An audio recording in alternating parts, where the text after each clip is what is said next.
Okay, this tutorial shows you what a formula looks like as they appear throughout Tillex and you start to use them. I'm going to do an example of average time duration a customer uses when taking a restaurant table. Go to the Partner Centre and click on Sales. Find the experience you're editing and the particular one, which is Dine With Us. Go through to timing. If it's booked on a Tuesday lunchtime, the average time used is 60 minutes, but say on a Sunday, it's longer.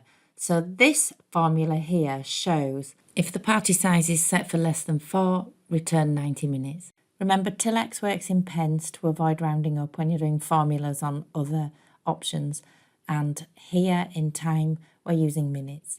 The rest of this booking formula is configured from else if booking party size less than 8, return 120. So you can see how to play around with the figures and fit it to your requirements. Create your formula and give it a name, save it, and then you can use it again. If you edit the formula, make sure you give it a new name, because don't forget it will be being used elsewhere in your Tillex platform. To put all this into context, look at the front to see where the formula will apply.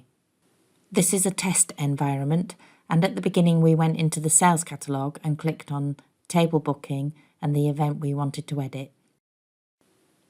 The formula will apply here.